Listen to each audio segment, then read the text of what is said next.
Boa noite a todos, sejamos todos muito bem-vindos, que Jesus possa estar conosco nesse instante e que os nossos amigos espirituais prepararam todo o ambiente me auxiliem.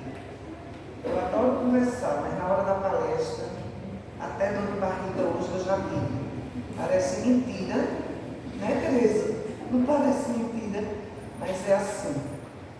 Eu passei muito tempo sem fazer palestra, deitando, se me colocou de goela abaixo, e pronto, e eu fiquei sem opção porque não tinha ninguém para a data de hoje.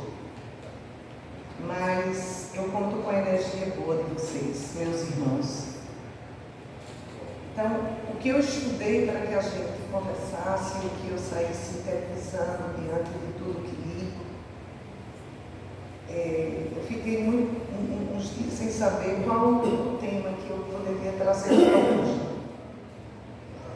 Mas aí lendo Mediunidade e Evolução, de Martins Peralva, e Evolução em Dois Mundos, que é de André Luiz, eu decidi que iria falar sobre Evangelho, Espiritismo e Mediunidade. Um tema muito nosso, né, que está dentro da nossa vivência, dentro das casas espíritas, assim como é o dever de todo espírita estudar. E o Evangelho, ele faz parte do nosso estudo, ele não é apenas um livro que a gente deve abrir aleatoriamente para ter algumas respostas, como alguns de nós fazemos. Então, o Evangelho segundo o Espiritismo, ela é uma obra da codificação espírita que ela trata especificamente do aspecto religioso da nossa doutrina. Servindo de roteiro para todos nós, no Evangelho nós encontramos o código de moral e que nos foi trazido por Jesus, explicando, né, através das mensagens e das parábolas, muito do que não entendíamos. Mas aí Allan Kardec, ele traz, juntamente com os espíritos, informações complementares que nos serve de norte, que nos serve de orientação.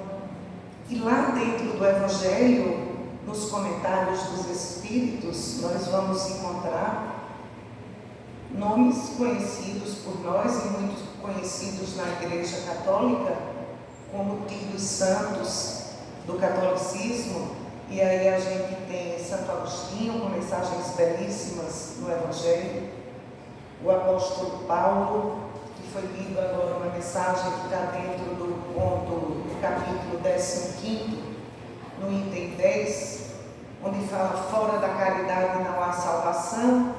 E aí nesse ponto onde tem a instrução dos Espíritos, é uma instrução de Paulo de Tarso, o apóstolo, quando ele fala sobre essa questão da caridade. Então, para quem observou a leitura, ele nos fala dessa importância da prática do bem, aonde quer que nós nos encontremos. E aí ele relata, ele enaltece o estudo do Espiritismo quando traz como bandeira essa frase: fora da caridade não há salvação. E a gente sabe que a caridade é o amor em ação. Por falta de maturidade nossa, né, não conseguimos, quando da vinda de Jesus, assimilar todos os ensinamentos contidos nos Evangelhos, porque Jesus também falava muito por parábolas. Então, ele nos prometeu que nos enviaria um Consolador, um novo Consolador, um outro Consolador, para reavivar nos nossos corações, no coração do homem, tudo o que ele já havia ensinado. Porque o que tem no nosso Evangelho, por exemplo, no Evangelho segundo o Espiritismo, não tem nada de diferente que consta nos outros Evangelhos das Bíblias, apenas do nosso, consta todos os evangelistas, sem aquela outra parte que consta nas Bíblias.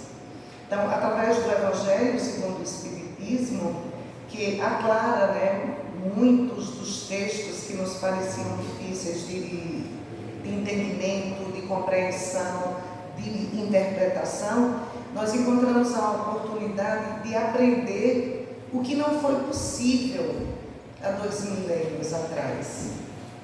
Nós já estivemos aí em outras encarnações, nós já vivenciamos também, já lemos ou estudamos o Evangelho. E ainda hoje, se temos essa dificuldade, obviamente, nós vamos ainda precisar nos debruçar nesse estudo e na prática cotidiana do que nós lemos e muitas vezes nos encantamos com as mensagens que nos são trazidas. Eu não sei se já aconteceu com vocês, quantas vezes no próprio Evangelho você abre e faz uma leitura, é como se não entendesse direito, é como se o teu consciente te bloqueasse para uma interpretação correta.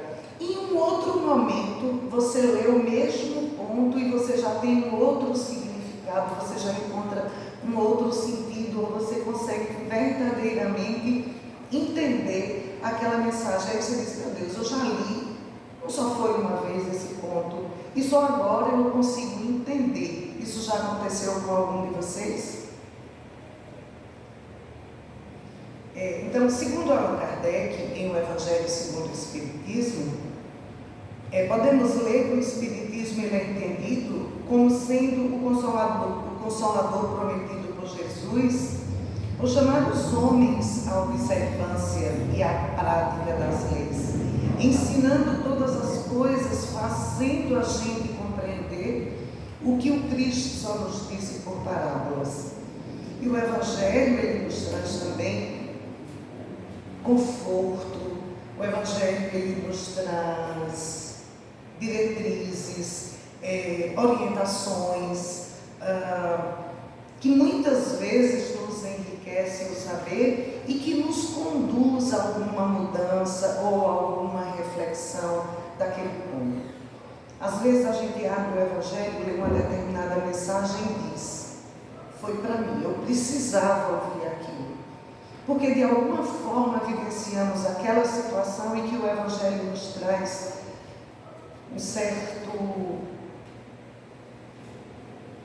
uma esperança talvez de que nós iremos conseguir fazer melhor, ou que o mundo possa ser melhor.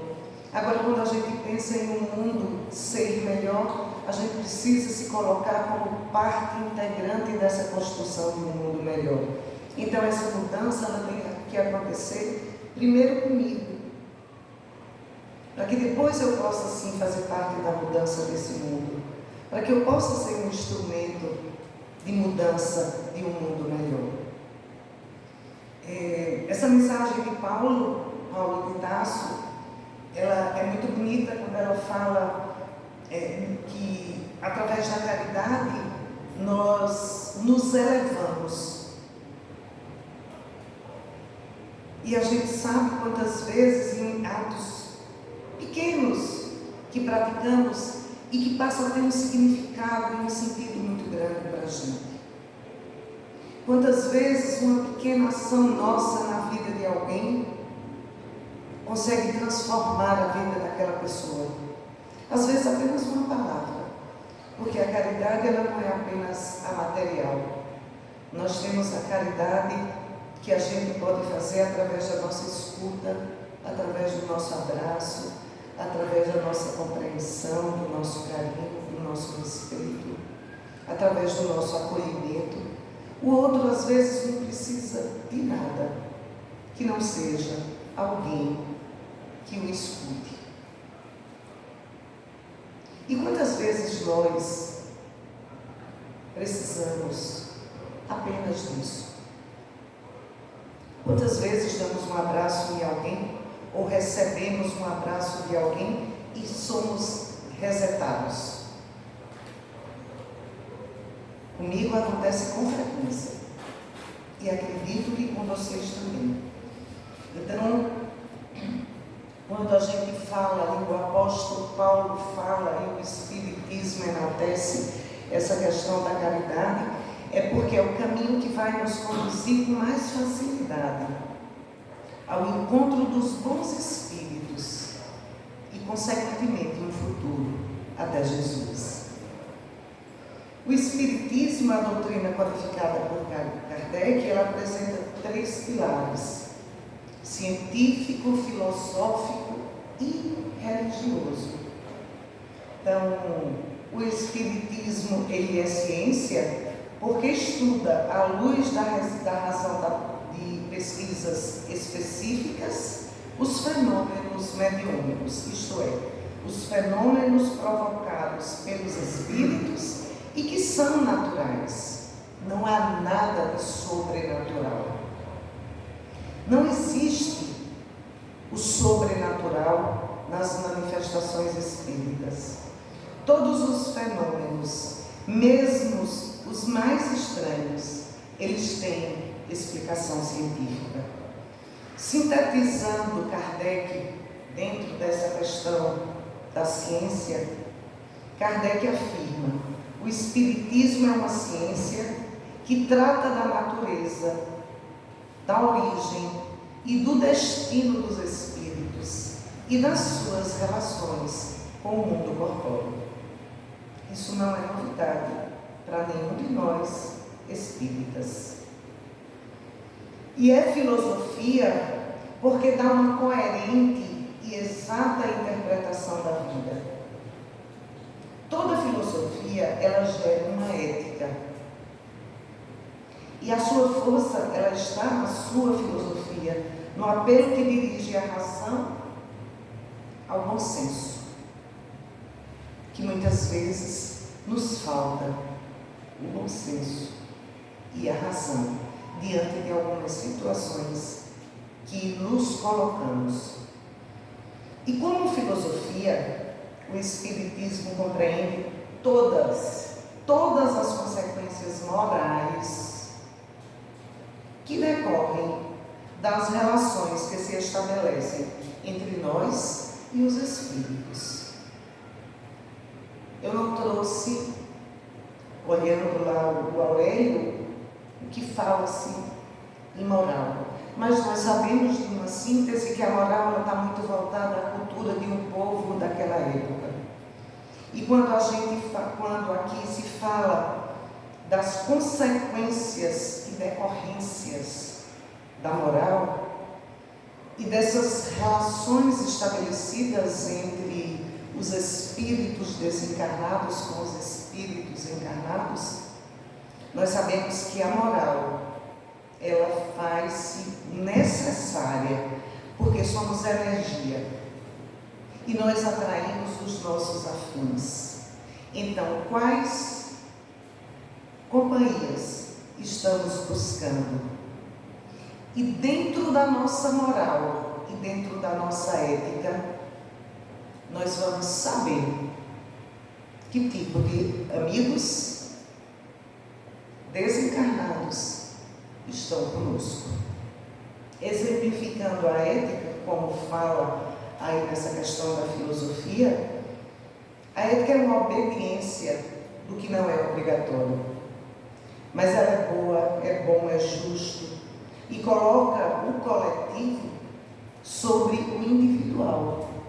Vamos sempre nos ver e colocar o outro, ou nos ver no lugar do outro.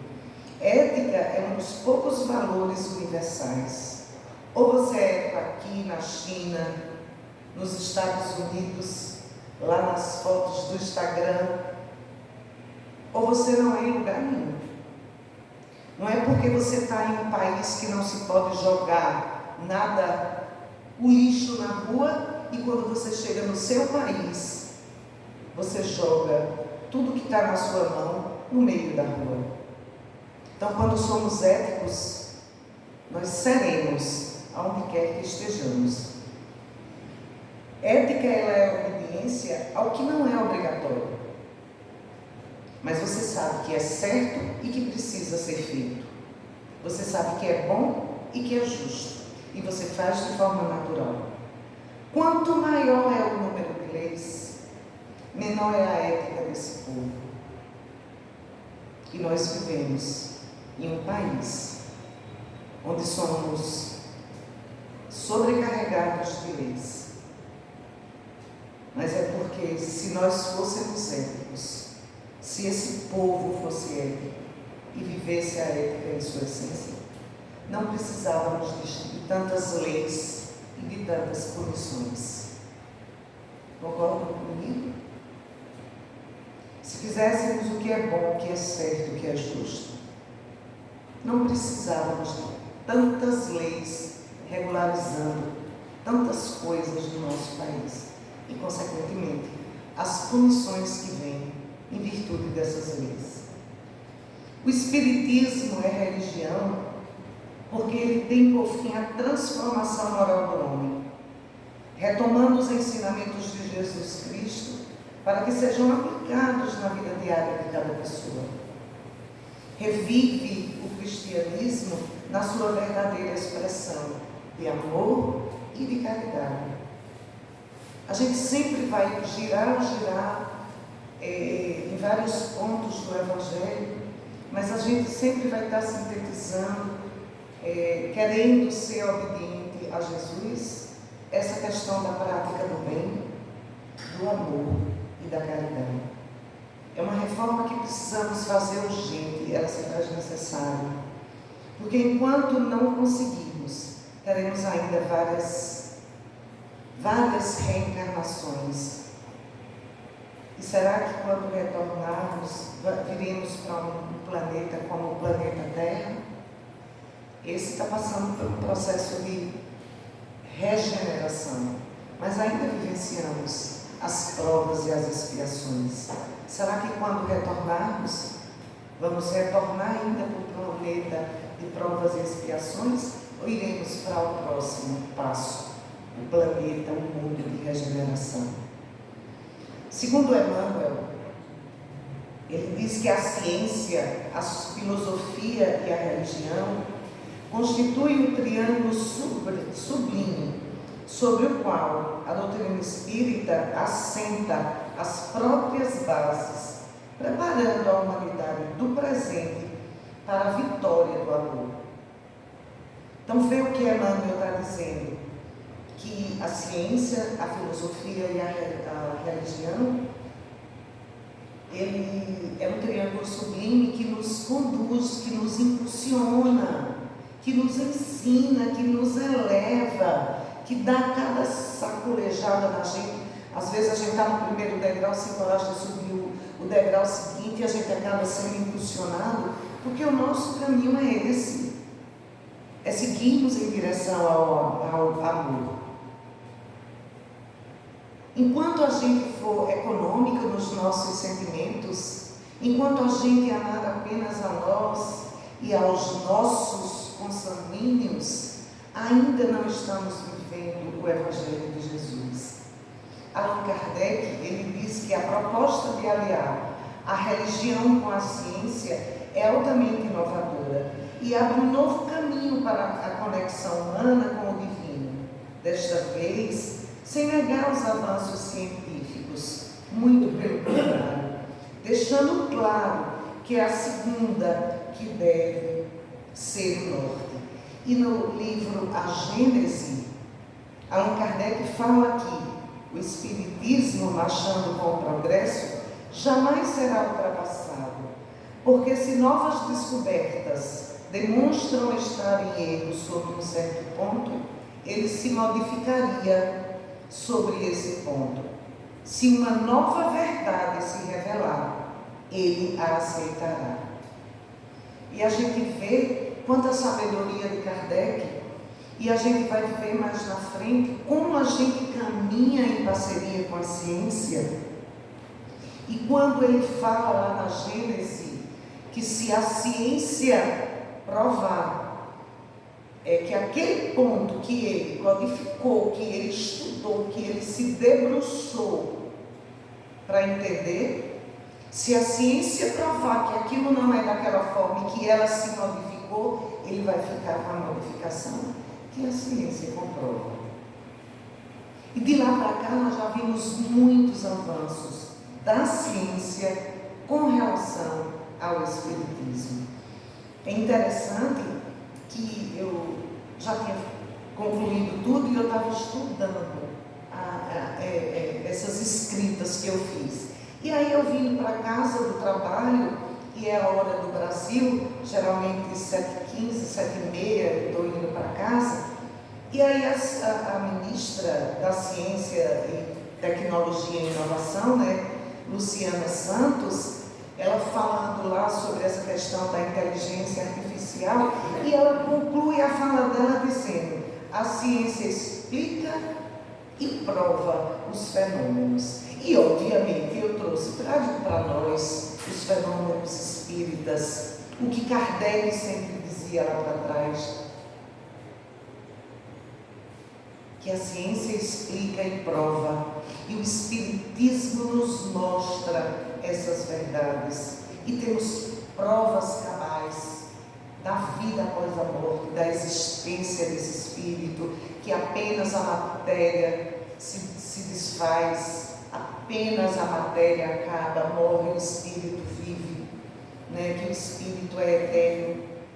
E aí, a ciência, ela tem trabalhado em conjunto com o Espiritismo quando ela reconhece o método de cura, quando ela testa os métodos utilizados e que comprova esses métodos nos enfermos que passam, por exemplo, pelo passe magnético, através dos médiuns. A ciência já fala sobre a glândula pineal quando o médium está em estado de incorporação, de psicografia, um nome mais comum utilizado por todos em transe espiritual. A ciência já prova que essa célula tão pequena no nosso cérebro, ela dobra de tamanho. Então a gente vê que a ciência ela tem caminhado com o Espiritismo, e quando Kardec foi muito sábio, quando lá atrás ele disse que se a ciência prova o contrário, ele ficaria com o que a ciência nos mostra. Então o Espiritismo, ela tem 3 orientações fundamentais: o da evolução dos espíritos através da reencarnação, o da existência em outros mundos e o da prática mediúnica como forma de comunicação entre os vivos e os mortos. E aí a gente usa o termo correto, entre os espíritos desencarnados e os espíritos encarnados. Precisamos eliminar essa palavra morte. Quem morre é o corpo, o espírito vive, nós sabemos disso. Nós temos provas, nós acreditamos na existência, nós conhecemos através dos espíritos, dos relatos, os diversos mundos habitados. A ciência diz que existem outros planetas que têm vida nesses planetas e que não têm vida apenas no planeta Terra. Então, o Espiritismo, ele não traz para a gente informações aleatórias. Nós recebemos dos benfeitores espirituais informações valiosíssimas e de muito significado, que precisamos apenas nos debruçar no estudo, no entendimento e na prática do que esses irmãos têm nos orientado. Então, o Espiritismo e mediunidade, a doutrina, ela vem abrir os olhos e os nossos ouvidos, porque ela fala sem figuras e sem alegorias. Ela levanta o véu intencionalmente lançado sobre certos mistérios, ou ditos mistérios pelas pessoas que não têm o conhecimento, e que vem finalmente trazer a suprema consolação aos deserdados da terra e a todos os que sofrem. atribuindo uma causa justa a um fim útil a todas as dores. Deus não é injusto. E quando a gente passa a analisar alguns fatores e alguns acontecimentos na nossa vida, de momento a gente não entende, mas com o passar do tempo a gente entende a grandiosidade de Deus e como Ele foi bom e justo em ter nos permitido vivenciar aquela situação daquela forma. Quantos de nós crescemos diante dessas situações? Quantas vezes em leito de morte, o inferno, essa enfermidade ela é retardada por alguns tempos, e aí vem o sofrimento coletivo daquele enfermo, da família. Chega uma hora que nós somos impotentes, incapazes, e a gente pede tanto a Deus que cure, que daí a pouco a gente começa a mudar o nosso discurso. Meu Deus, tem misericórdia desse teu filho, porque a gente está vendo que aquele corpo não serve mais. E aí a gente, mas por que tanto sofrimento? As causas, elas são justas, e Deus tudo sabe. Os Espíritos nos relatam que através da enfermidade, quantos dos irmãos conseguem, naqueles últimos dias, naqueles últimos meses, se desvencilhar do orgulho, da vaidade, da intolerância, e conseguem aproximar-se dos amigos socorristas, dos amigos espirituais, dos trabalhadores de Jesus, e conseguem mudar o seu caminho de retorno. Então, é através da mediunidade que os espíritos amigos e obreiros da Seara de Jesus nos presenteiam com a codificação espírita. Então, há 166 anos, em 1857, foi publicado o Livro dos Espíritos. Há 162 anos, em 1861, o Livro dos Médiuns. Há 159 anos, em 1854, o Evangelho segundo o Espiritismo. E há 155 anos, exatamente em 1868, a Gênese.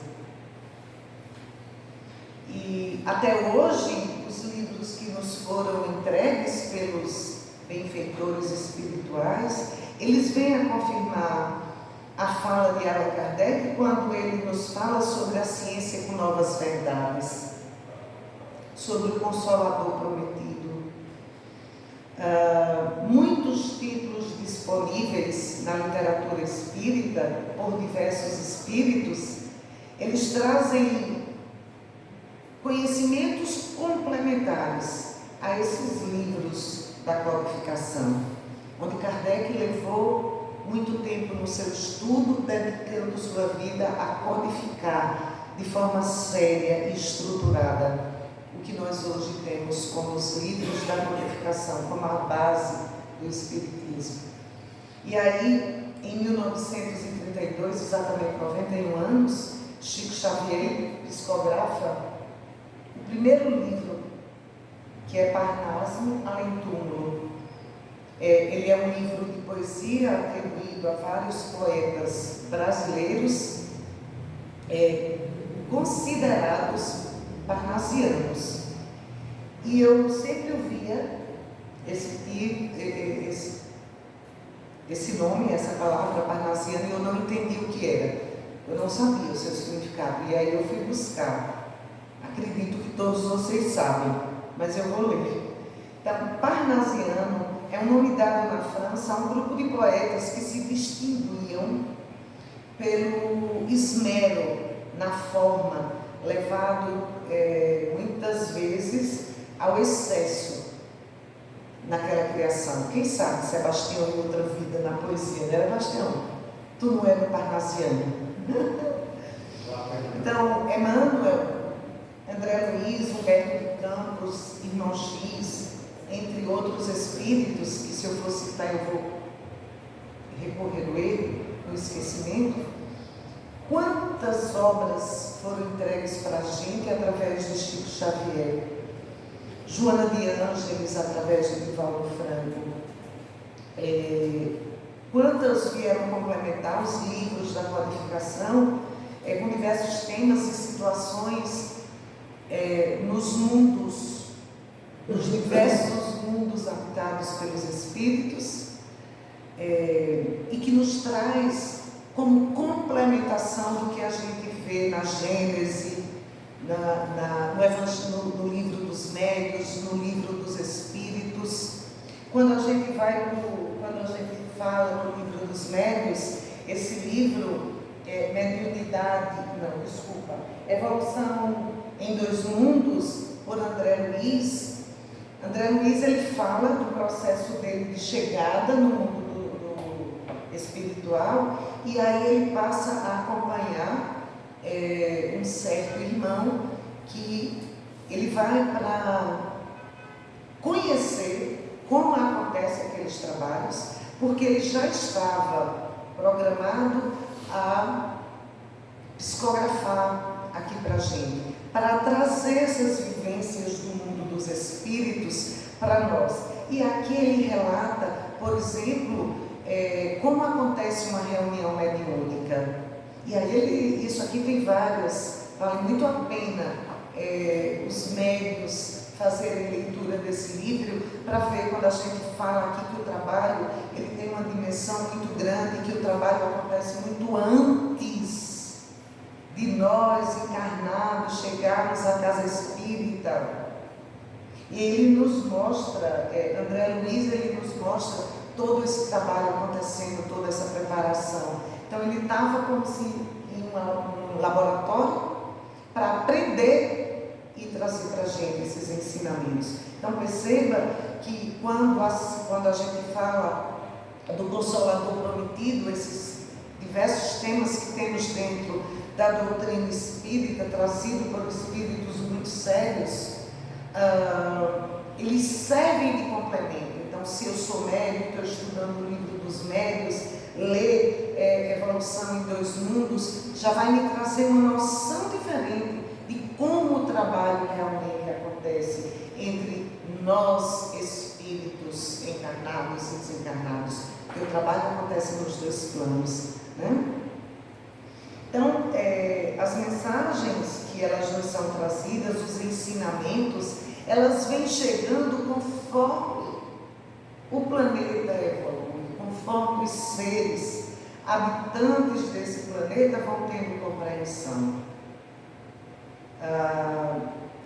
Como eu falei, como eu citei as datas, 155 anos de uma publicação de um livro, quando a gente vai ver a data de publicação da primeira edição de um outro livro, como esse de Mediunidade e Evolução, esse Evolução em Dois Mundos, eles vieram muito depois da codificação. Então, olha aí o que Kardec fala, olha aí a ciência, olha lá o que eu comecei falando, a nossa falta de entendimento daquela época, e que aos poucos os espíritos, conforme o nosso entendimento, conforme o nosso grau evolutivo, vai nos trazendo de ensinamentos. E também vale a gente fazer aqui uma colocação que Chico Xavier, ele psicografou aí Parnasmo Além Túmulo, Parnasmo Além Túmulo, em 1932. Mas a primeira reunião pública, que ele tinha 17 anos de idade, isso aconteceu em 8 de junho de 1927, Chico Xavier psicografou diversas páginas por vários espíritos naquela noite, e chamou muito a atenção. Então, quando eu falei que foi o primeiro livro dele, não quer dizer que foi o primeiro trabalho de psicografia. A primeira reunião dele, onde ele psicografou diversas páginas, ele tinha apenas 17 anos de idade. O livro, esse livro de Mediunidade e Evolução, de Emmanuel, que é por Martins Peralva, Emmanuel diz o seguinte: mediunidade é uma força medianímica. Desse modo, quando acontece a capacidade visual, é dom que a vida outorga a todos.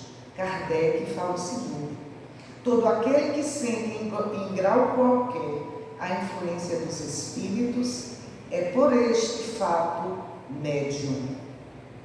E Emmanuel diz que os médiuns, em sua generalidade, são espíritos que resgatam débitos do passado.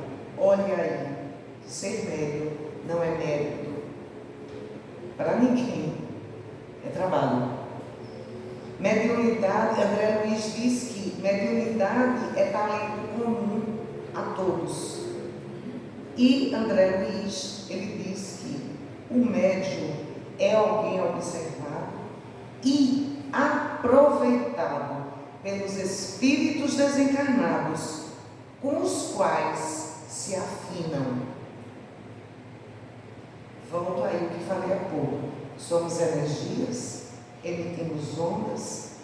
Quais amigos espirituais estamos sintonizando?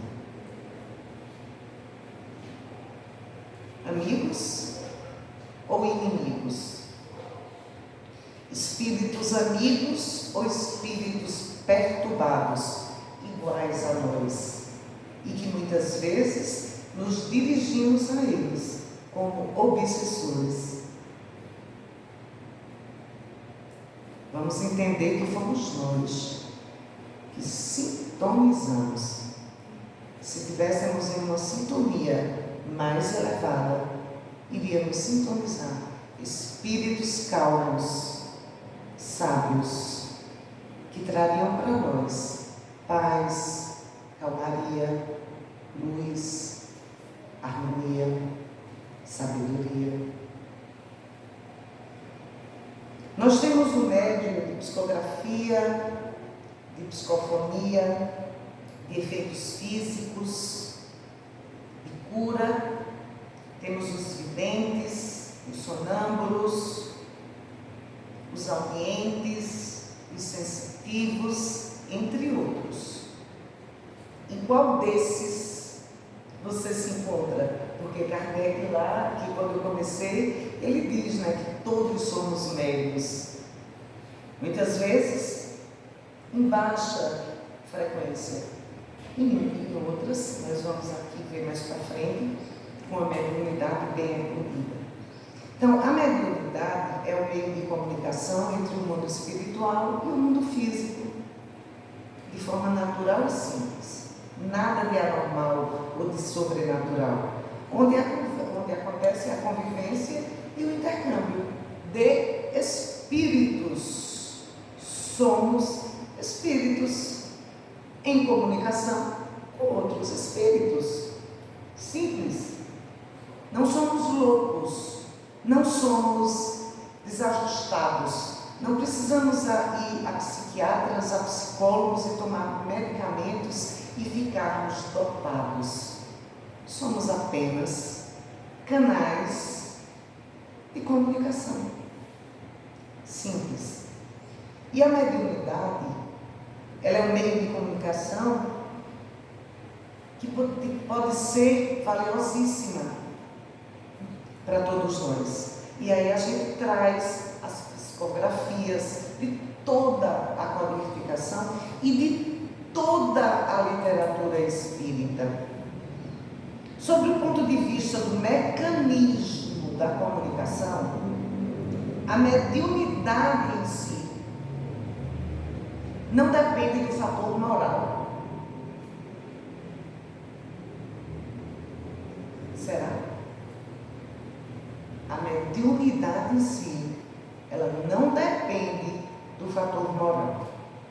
Porque se todos nós somos médiuns, em pequena ou em maior intensidade, não é a nossa moral que vai ser um mecanismo que não vai contribuir para que o fenômeno da comunicação, por exemplo, ou da audiência, enfim, aconteça. Agora, do ponto de vista da assistência espiritual, o fator moral, ele é indispensável. Ele é prioridade zero para o médium. Ele tem que começar se trabalhando com a sua elevação moral. Médiuns moralizados, eles contam com o amparo e a assistência dos espíritos superiores. Então, não vamos confundir médiuns moralizados com médiuns santificados ou vaidosos. Me desculpem as palavras, mas quando a gente começa a buscar dentro do estudo que fiz, a gente encontra palavras diferentes. A vaidade, ela é um fator limitante ao médium. Não importa os títulos que eu, Líbia, médium, tenho na Terra. Como também não importa as coisas materiais que eu consegui amontoar. Nada disso tem valor em uma mediunidade séria. O que importa é a nossa moral, a nossa conduta, as nossas ações. Olha lá a ética aqui na China, onde quer que eu esteja. É a dedicação ao trabalho com e por Jesus. O trabalho não é de Líbia. Líbia é um instrumento. O trabalho é de Jesus. E somos assistidos pelos Espíritos amigos. Portanto, somos apenas instrumento. O mérito de todos esses resultados, como nós somos instrumentos, é ter a companhia dos ceareiros de Jesus na nossa vida. O médium moralizado, ele terá a vida de um homem que tem. Ele será humilde, sincero, paciente, perseverante, bondoso, estudioso, trabalhador e, acima de tudo, desinteressado no trabalho enquanto médium dentro de uma casa espírita ou fora dela, porque a ética vai ter que também entrar em ação. O exercício mediúnico, ele deve ser realizado com amor. É missão sagrada a ajuda ao próximo em nome de Jesus e não em nome de Líbia ou da casa espírita que Líbia frequenta. O ensino de Jesus aplicado à mediunidade é claro. Dai de graça o que de graça recebestes. Portanto, os médiuns que cobram pelos seus dons, duvide da moral desse irmão e das companhias também que ele atrai. O Espiritismo, ele oferece regras e diretrizes para o bom exercício da mediunidade, se tornando uma fonte de luz e esclarecimento. O conhecimento doutrinário, ele facilita o exame das próprias comunicações.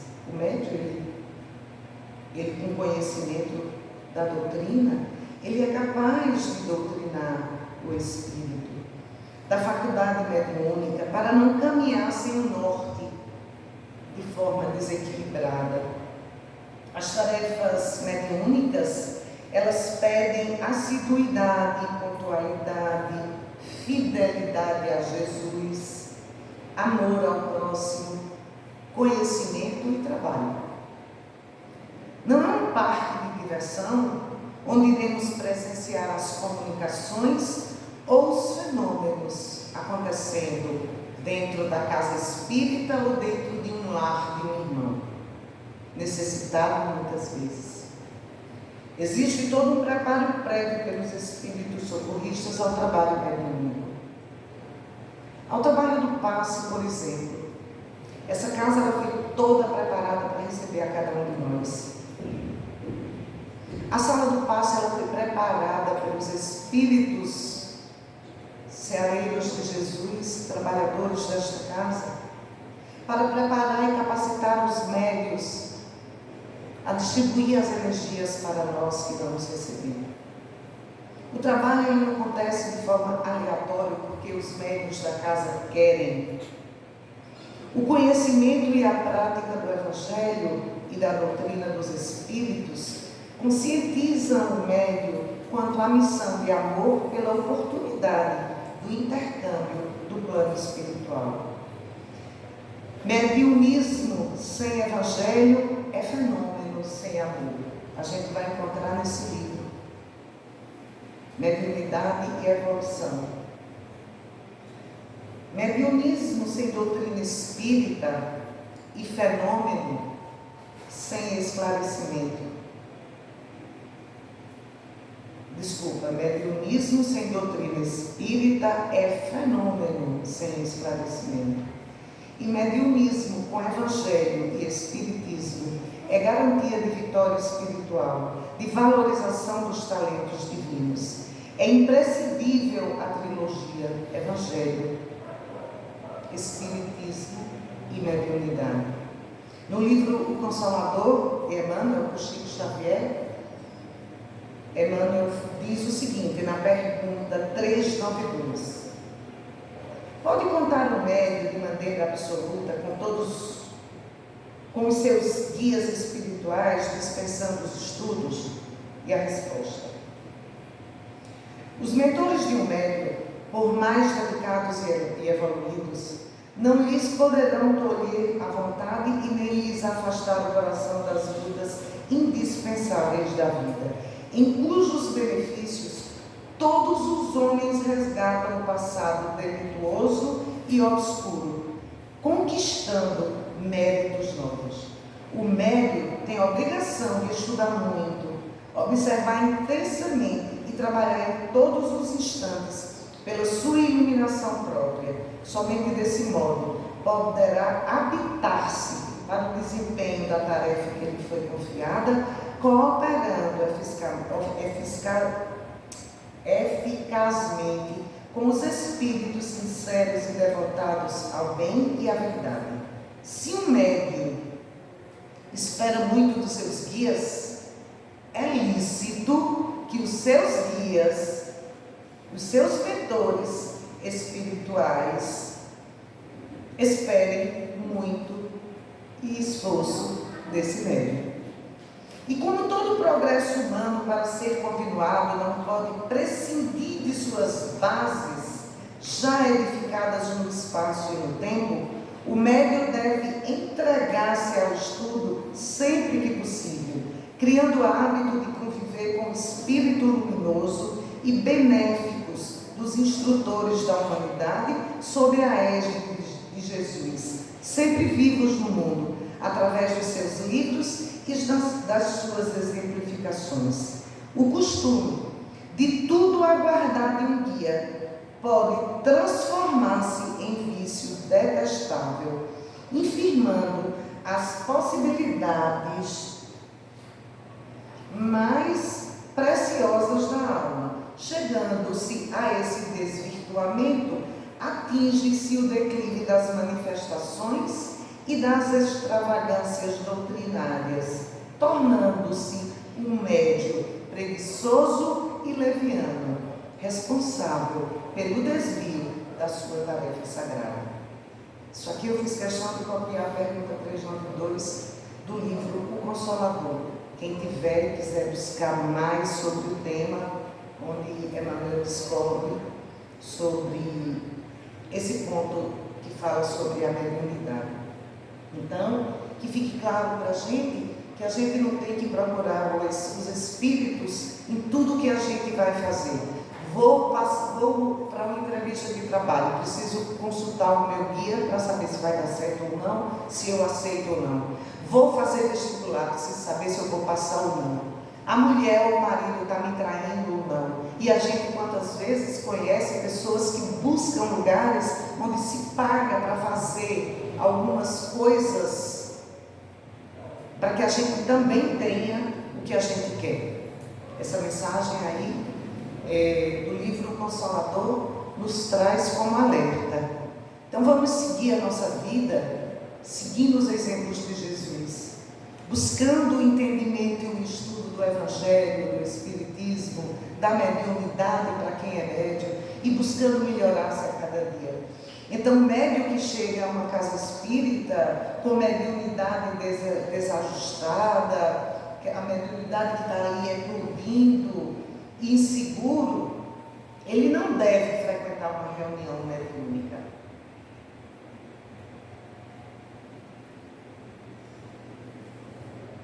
Estou certa? Choquei? Ora, por que ele não pode?